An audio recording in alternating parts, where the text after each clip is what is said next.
You have a reputation that precedes even the darkest of men, Judge Holden. I've studied murderers, tyrants, and anarchists, but your name is different. They say you don't simply commit violence. You embody it. I've read accounts of Glanton's gang and the atrocities that followed you like shadows. Before we descend into philosophy, I must know, are these tales exaggerated, or are you truly as boundless as they claim?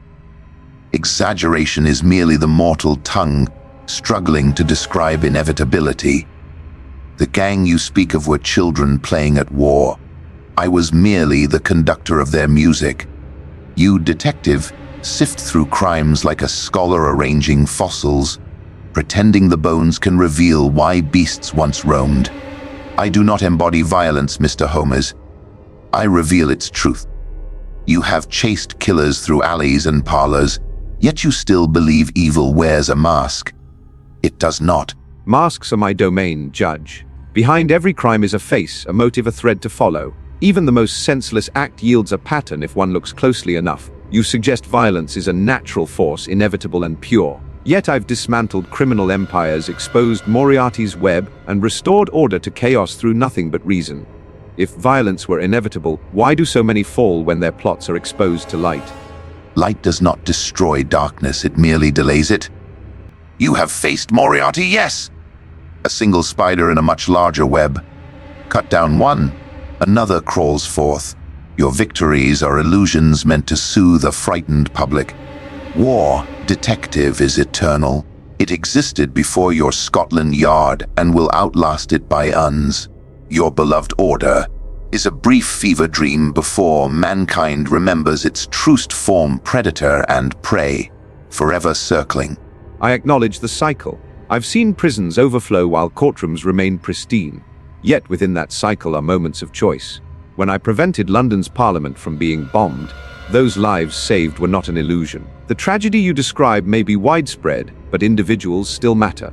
You speak as though human beings are mere animals trapped by instinct. I have witnessed men defy their worst natures at great personal cost, simply because they believed in something better.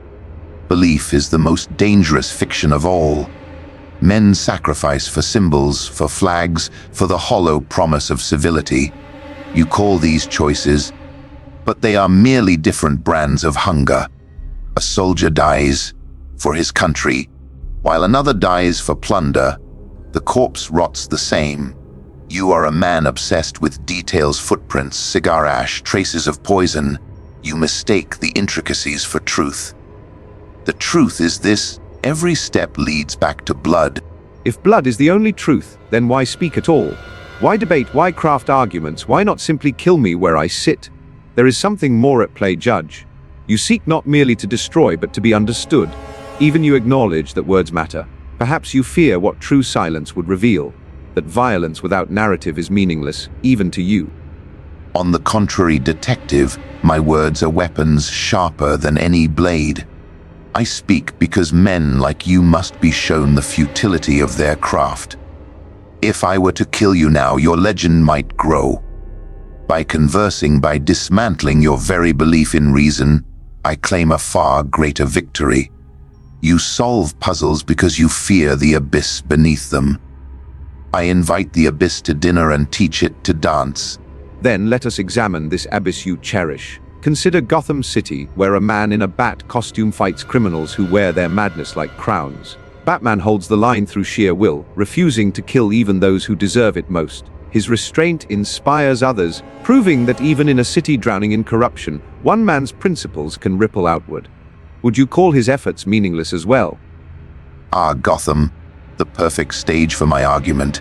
Batman's vow not to kill is a chain he has placed upon himself, and it is why he will ultimately fail. His foes, the Joker among them, thrive precisely because he spares them. Each time he triumphs, he plants the seed of a greater tragedy. His morality is a theater production for the masses. And when the curtain falls, the audience is left with nothing but ash. And yet, without that morality, the city would collapse entirely. I have faced criminals like the Joker in my own way. Moriarty was a mind without conscience, a chaos engine who sought to break me through sheer unpredictability. Even so, I defeated him by adhering to a code: logic, deduction, truth. If I had abandoned that code, I would have become him. You speak of Batman's restraint as weakness. I see it as the only thing keeping him human. Humanity is not a virtue, detective. It is a fleeting chemical reaction soon extinguished by entropy. Moriarty, Joker, Batman, they are actors in a play that has been performed countless times. Your victory over Moriarty is a temporary note in an endless song. I have seen conquerors rise and fall, yet the violence remains. You believe you are different because you catalog the playbills. I, however, write the script. If you are the author, then surely you are bound by the same limits as your characters. Even the grandest tyrant falls to the smallest variable. A single clue can topple an empire. Consider the fall of Thanos, one mad titan undone by a single gauntlet slipping from his grasp. Infinity crumbled not through brute force, but through a chain of decisions, each one human in scale. Power, no matter how vast, can always be outwitted. Cleverness is a candle flickering against the storm. Thanos fell, yes, but only for another to rise in his place. The universe you speak of continues its wars because it must. The storm feeds itself. You call it fate, destiny, or inevitability. I call it truth. You would use deduction to predict the path of the storm. I am the storm itself, and I do not ask permission to rage. And yet storms end judge. I have tracked tempests across history and found that even the most devastating winds leave survivors who rebuild. You delight in destruction because it absolves you of responsibility. If all violence is inevitable, then you are never guilty, never wrong. That is not philosophy, it is cowardice disguised as enlightenment. No, detective. I do not hide from the consequences of my actions. I embrace them fully. Guilt is a construct, a leash forged by weak men to restrain the strong. You solve crimes to assign guilt, to place the world into neat boxes. My existence proves those boxes are illusions. When you finally understand that, you will see why I cannot be contained by your deductions. I have seen broken men redeem themselves by choosing a narrative greater than their sins. Even Inspector Lestrade, clumsy though he is, has moments of heroism that defy expectation. Meaning may be an invention, but it is one worth crafting. You wield inevitability like a hammer, I wield possibility like a scalpel. A scalpel is useless when the patient desires death. Humanity as a whole craves the spectacle of its own destruction. They gather to watch gladiators, to cheer at public executions, to devour tales of murder like bread. You and I are both performers in this theater. The difference is that I acknowledge the audience's hunger, while you pretend to feed them medicine. I do not deny the appetite for spectacle. My very cases have been sensationalized in the papers, turning tragedy into entertainment. But if the audience must watch, I would rather give them a story that uplifts rather than corrodes. When I expose a killer, I remind the world that justice, however imperfect, is still possible. You would rather convince them that nothing matters, so they stop trying altogether. Because in the end, nothing does matter. The stars will burn out, the seas will dry, and every name you've ever spoken will vanish into silence. My creed is honest because it prepares men for that void. You offer them fairy tales to ease their fear. I strip away their illusions so they may stand naked before the truth, even if it breaks them. Then you and I are not merely adversaries. We are opposites. You reveal the void, and I reveal the thread of order within it. When I solved the case of the Hound of the Baskervilles, it was not merely about unmasking a villain.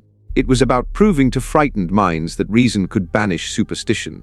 Perhaps the void is real, Judge, but so is the light we shine into it. Light fades, detective. Every torch you raise will eventually gutter and die. The hound you unmasked will be replaced by another, hungrier beast. I admire your persistence, but admiration does not equal agreement. When your body is dust, my philosophy will still march on, carried by those willing to kill without hesitation. Your legacy will be a footnote in my scripture of blood. Legacy is not measured in permanence, but in impact. If my actions save even a single soul, they are worth the effort. You claim immortality through destruction, but destruction breeds resistance. Even now, somewhere, a mind sharper than mine may be piecing together the puzzle of your undoing. Every tyrant believes himself untouchable until the final move is made. Perhaps some unseen hand will strike me down, and the cycle will begin anew. But understand this, I will not go quietly, nor will I be forgotten. When your deductive games have been swallowed by time, my truth will remain. War is the ultimate detective, and its verdict is always the same. When the last case is closed, it will be written not in ink, but in blood.